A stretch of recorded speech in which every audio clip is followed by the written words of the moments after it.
Hi, this is Martin Drummond with Progressive News. It's Wednesday, July 3rd, 2019. I just want to point out to you people, Russian, Syrian, the beast Bashar al-Assad, the Russian-Syrian propaganda. And this is from RT, and I don't know what this guy is. He's probably Syrian. I have never taken the time to look into it, but he's definitely the pro-Russian spokesman for Middle Easterners. I don't know. Let's watch for a second and see what it's.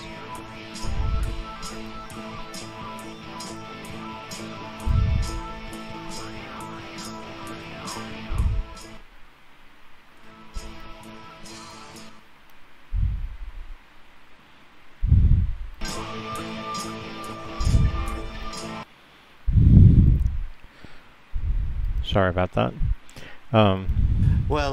The fighting in Syria has displaced almost 7 million people, according to the UN. Almost a tenth of the... Okay, it's not the fighting in Syria that has displaced more like 14 million people. It's the Assad regime that has displaced all those people. Okay? I mean, let's be clear on this. And I have to say, I think that a lot of it is climate related, because all these countries, and Bashar al-Assad's the worst one, have water projects. And you can see right here, this is where he's cut off the water to the rest of the country. And you know, it's kind of backfired on him, except for now he's got his most of his country back. You can see, you know, here's the whole country.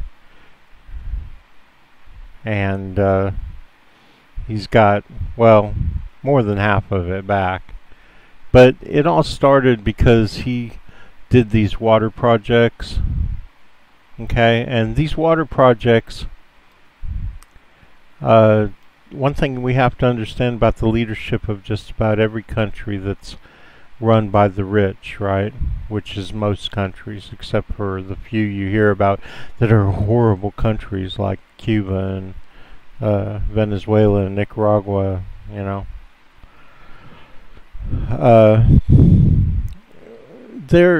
Whatever they're doing, even though they're using public money, all of our money, I mean, we are the people who make the country run in the end, right?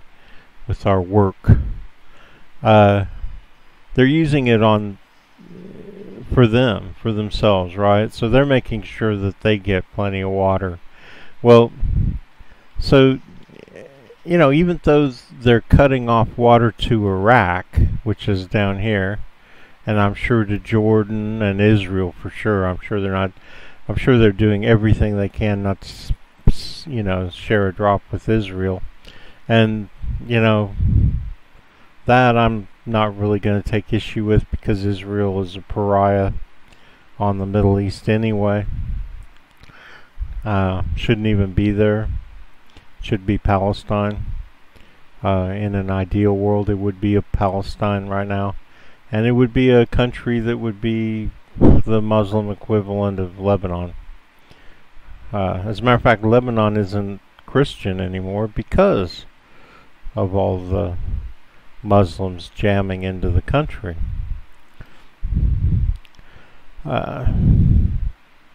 So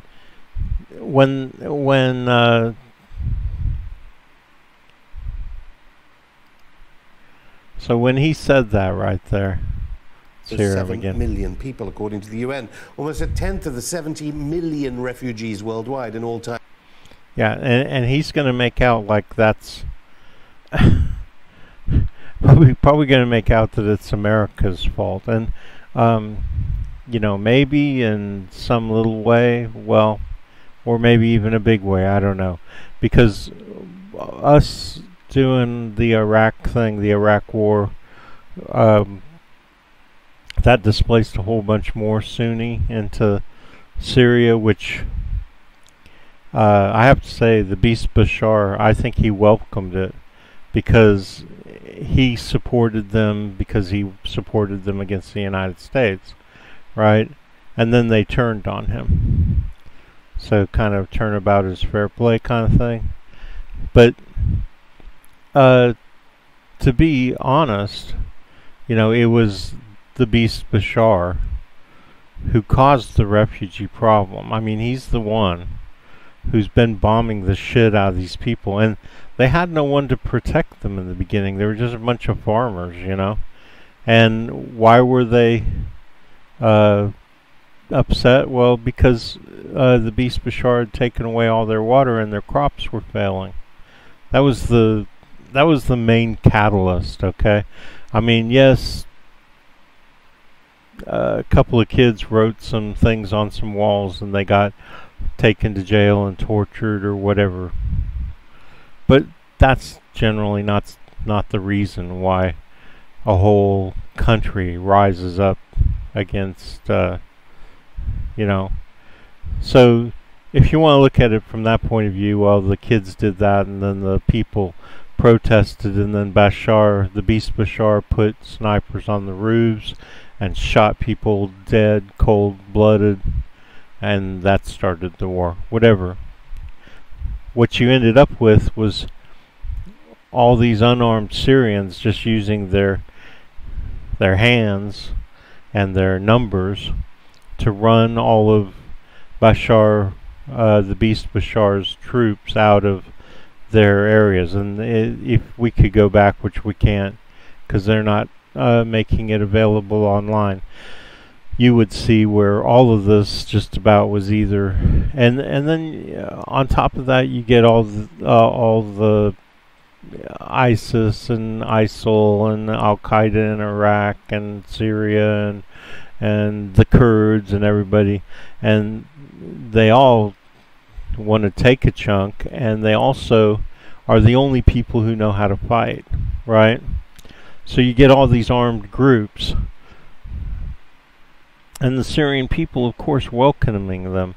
Sunni, Shia, even though they weren't particularly like the Sharia law types, the fundamentalists, they accepted even harsher brands of Sunniism, of Islam, right? Because these people were doing the fighting and the dying.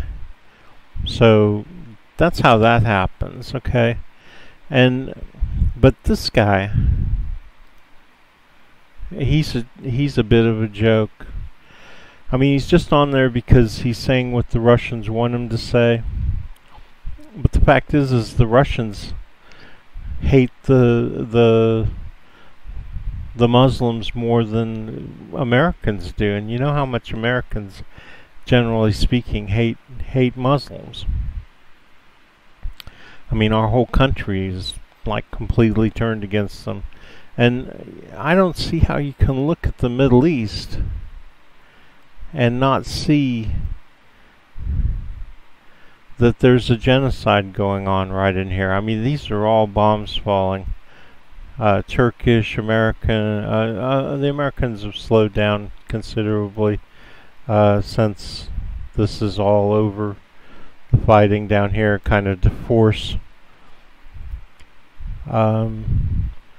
Al-Qaeda out, and I guess they've gone to Iraq now. They're probably floating around there, who knows, and Islamic State, whatever.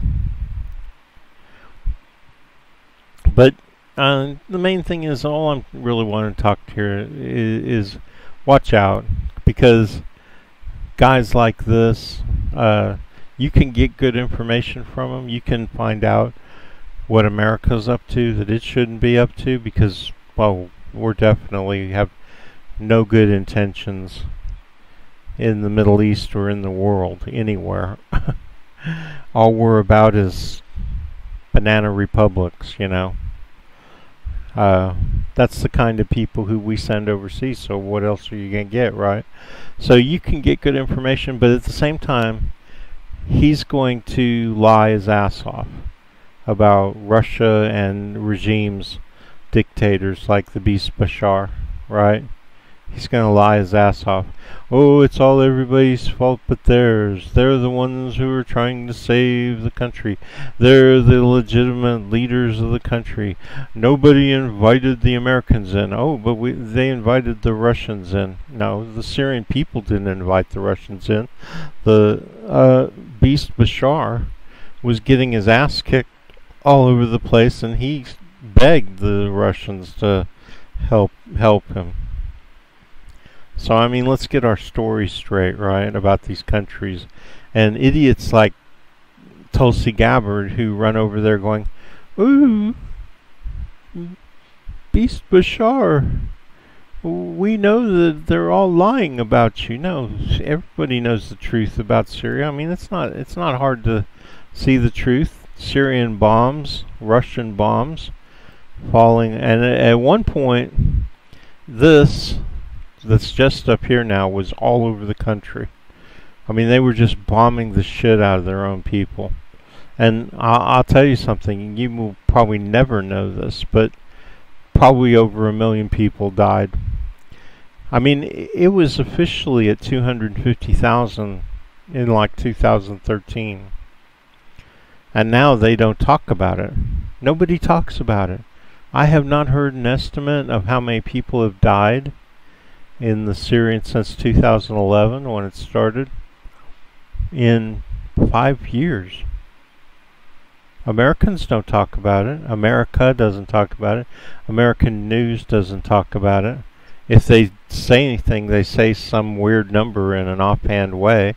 They don't really care. And that's what really bothers me, because you know what? You can dislike some Muslim who's all fundy, who's all fundamentalist, militant, whatever. You can dislike them, but the vast, I mean, 99.9999999% of the people who are dying here aren't anything like them. They're just people like you and me, or your grandparents, or your uncle who owns a farm somewhere. They're not,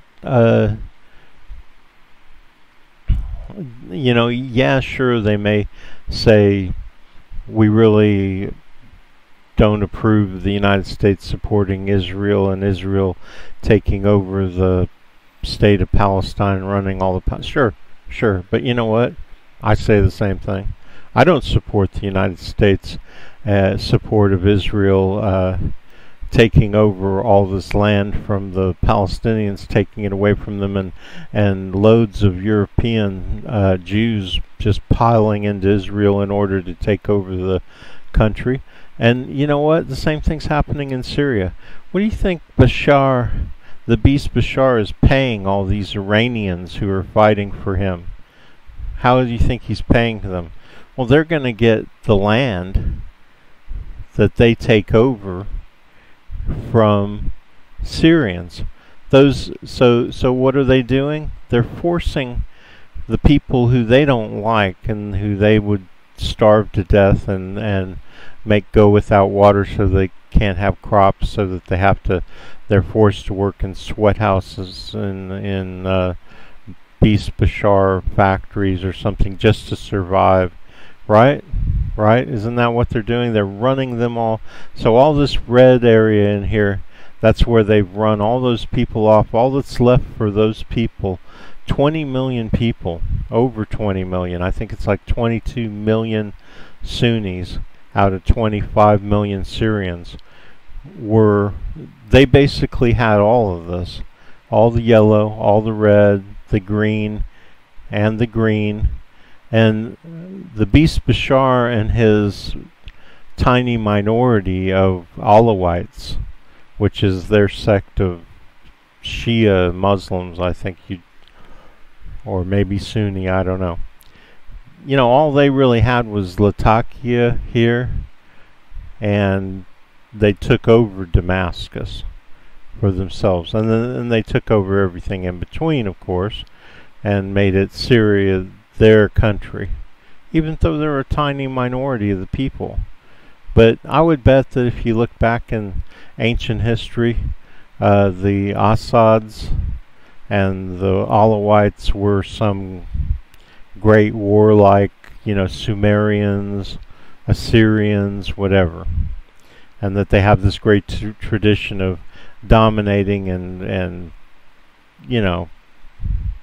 kind of like slavery kind of thing of the whole country, and that it's just continuing today.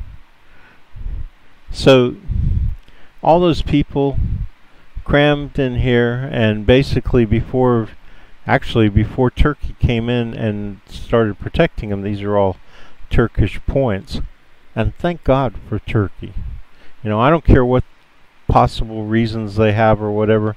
They came in and they kept the beast from taking over the whole country by taking over this. And you know what? I'm not impressed by the Kurds either. They stopped the Kurds too. They have a huge problem in their country of the Kurds taking over things. And don't get me wrong. I wish I hope the Kurds do get their own country, so they'll leave everybody the fuck alone. Because, man, they've been driving everybody crazy. The Armenians did the same thing until they got their country. Terrorism and all that kind of stuff. Well, the Kurds do the same thing. And I wish they would get their own country. I think that they're big enough as a people that they deserve it. You could take... I thought about this yesterday, and you could take basically this part of Syria, and this part of Iraq, and this part of Turkey. Although Turkey's just adamant about controlling all of Turkey and not giving up anything, not only not giving up anything, but taking it over. And they just hate the Kurds. The Kurds and the Turks just absolutely hate each other. But I think that the Kurds would leave the Turks alone if they had their own country. So I do advocate that, their own country. I even kind of marked it out. It's something like this. Takes up part of Iraq and part of Turkey and it probably would even take up part of Iran, since or something. But anyway, there's a lot of Kurds. You can look it up on Wikipedia. So, but basically, what the Alawites have done is they've pushed all these people off their land, just like the Israelis pushed the Palestinians off their land, and forced them upon Europe and the other countries in the Middle East, so that they could take over the land. And now they're taking in their neighbors, the Hezbollah and Iran, Iranians, and that will be what they're offering. They're offering them to become Syrian, but not real Syrian. All the real Syrians are out, refugees spread all the way across Europe, even to the United States and Russia, and although the Russians, I don't know how many they're taking. But that's really what's going on here in terms of the way, what do they say, like the proof's in the pudding, the way things shake out,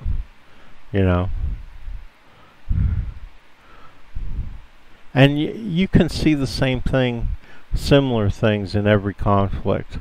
I mean, there was a time when the United States was saying Cuba had all kinds of political prisoners in their prisons, when what Cuba really had in their prisons were prisoners, people who committed crimes, vicious people from Florida who came to try and attack them, and they put them in their prisons. And America was saying, free your prisoners. But what did America want? They wanted them to free their prisoners in Cuba. So what did what did Castro do? He said, okay, you want us to free our prisoners? You can have them. And there was a massive boat lift of these prisoners to Florida. And the United States didn't flinch. I'll have to give them credit there. But we did. We didn't just flinch. We suffered massive irritation. These people became career criminals in Florida and spread out across the United States. There were all kinds of ramifications from it. And who suffers those? The average person, right? So, I mean, this isn't something new, what the Beast Bashar is doing. They force people out and bring in, and does it work out? Who knows? I don't know. I mean, maybe the heaving and moaning of the world makes sense in an animalistic kind of way, right? I mean, it does relieve pressure. I mean, I'm in the United States, I'm an American because my people, the British took away their land so the British could move into Scotland, and we were forced to go to France, where we took a boat with Lafayette over the United States. So I'm surprised I don't speak French. Well, actually, I do speak some French. But anyway, I'm joking now. But the point is that this is not something new, right? This kind of, and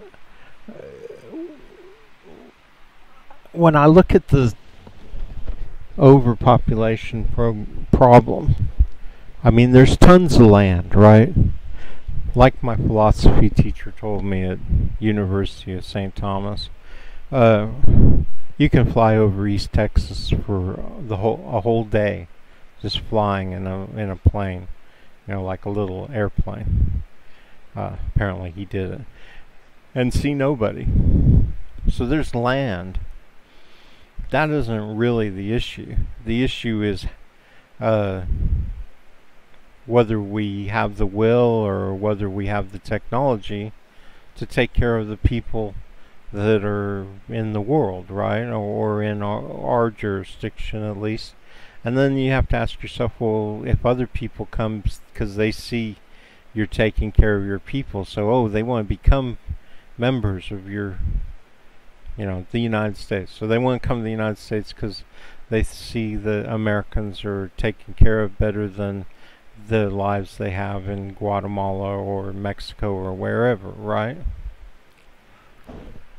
They want the nice house. Well, go downtown. Go downtown and have a look in the little ghettos that we have. Are you sure you're being taken better care of? Because I see little tiny houses, squalid places, with that are all dirty and unhealthy to live in, and very small, and no yards, nothing, really. I mean, are you sure that you're better off?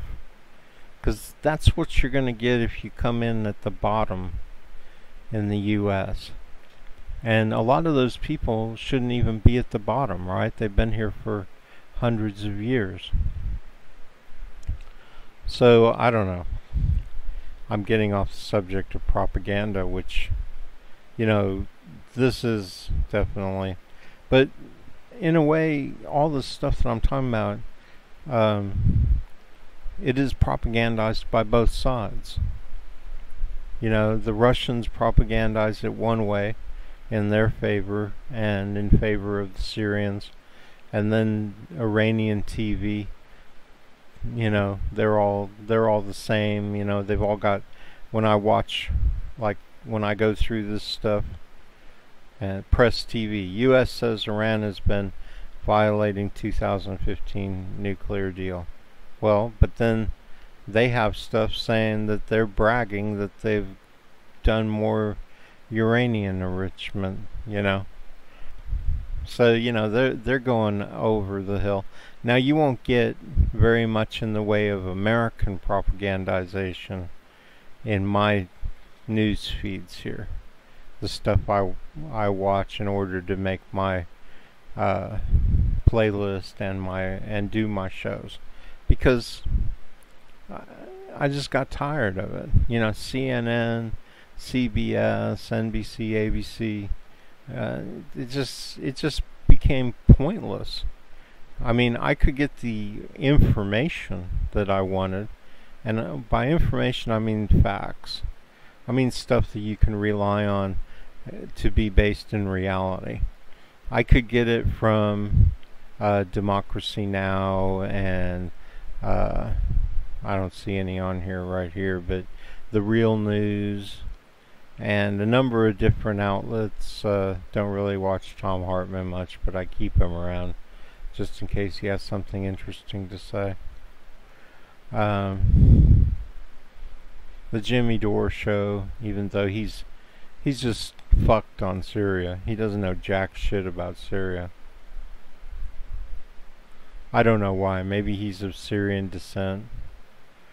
A lot of people are. And I don't mean Syrian, I mean idiot Bashir. So,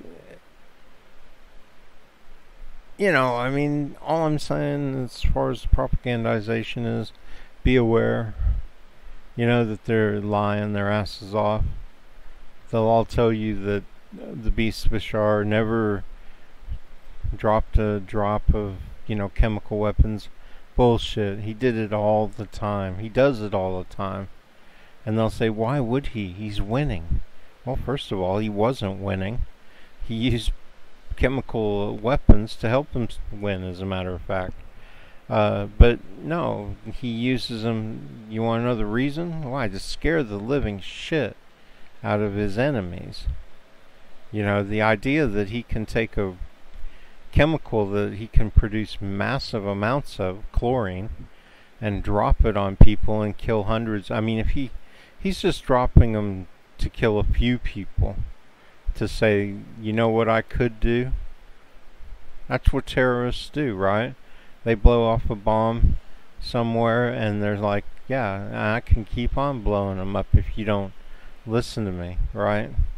It's a tactic. It's a strategy. So don't listen to their nonsense about how they say things like that, like, oh, why would he use chemical weapons? Well, of course, why would he? We know why he would. Don't be silly. We know why he does, right? The same reason Saddam gassed the Kurds, to say to them, I can wipe you out. I mean, that's the same threat every terrorist makes, right? So, be sophisticated when it comes to your accepting information as being representative of the facts, of reality, of the material world, right? Be sophisticated. Go out there. What do? I Google. I mean, that's all you have available to you, right? But surprisingly enough, Google is still a good way to get opposing views and to get facts. And how do you determine what the facts are? Well, over time you will develop a database of facts, and you can bounce the new stuff off of it and say, well, how well does this fit in with all that stuff, from the past? You can also see videos, and you have to kind of guess whether they're, not tampered with, whatever. Pictures, there's reality-based data, is what I'm saying. There's people you can trust because they're trustworthy, right? They have a record. There's all kinds of ways. The main thing is you have to do it. You have to get up to your eyeballs in the shit every day, as much as you have time for, obviously. And it's definitely, I mean, you can trust me. I mean, I'm not basing anything I say on my opinion. I'm basing it on what I know. This goes back a long ways, and that's why they say old people are wise, because depending on how much you've actually invested, you could be wise, right? So a guy like me, I spend every day, year after year after year, studying this shit and you know, deciphering it and whatever, you know, thinking about it. And I think I've always been pretty good at it. So, you know, you can find people like me who you can trust. And you don't have to come to the same conclusions I come to. Because a lot of times I don't even give my conclusions. I give one side of my conclusions, you know, because I don't have time for everything. I don't have time to support everybody, you know. In the end, I just have to come down the side of where there's the most data, right, that I have. And, you know, I'll admit that a lot of times I have to guess. You know, I have to guess what the NSA is thinking and what they're doing and stuff like that. You know, I'm not Snowden. I didn't hire on with contractors for the CIA and see what they're up to. A lot of times you have to guess, but you know, always admit when it is a guess. Say probably or whatever, possibly, or if you think you're pretty sure, you might say I'm pretty sure, you know, whatever. Qualify your data or your opinions so that people understand that, you know, where you have all the facts and where you don't. But I think it's pretty obvious that some people are highly have a lot of information and they make good decisions, right? So you can find them, you know. But you should always take into account where their biases lie. Either out of, you know, a lot of these journalists, they're biased because that's where, you know, don't bite the hand that feeds. So you get a guy like Bill Moyers, and he's had his head on the chopping block so many times for telling the truth, and yet at the same time that has coerced him over years. You know, you don't see him going after Unical anymore because he got his head chopped off over that. He lost his show on PBS for a little while. So you have to say to yourself, well, why was he allowed to come back? Well, probably because there was an understanding there, right? And that understanding between a journalist and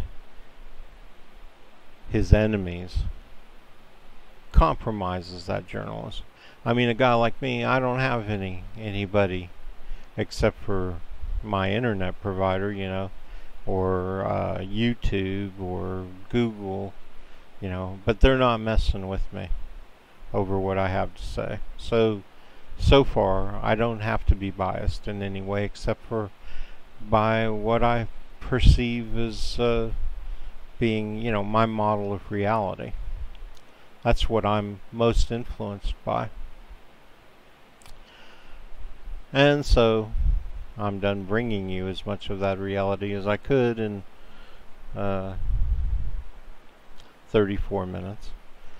And I bid you good day.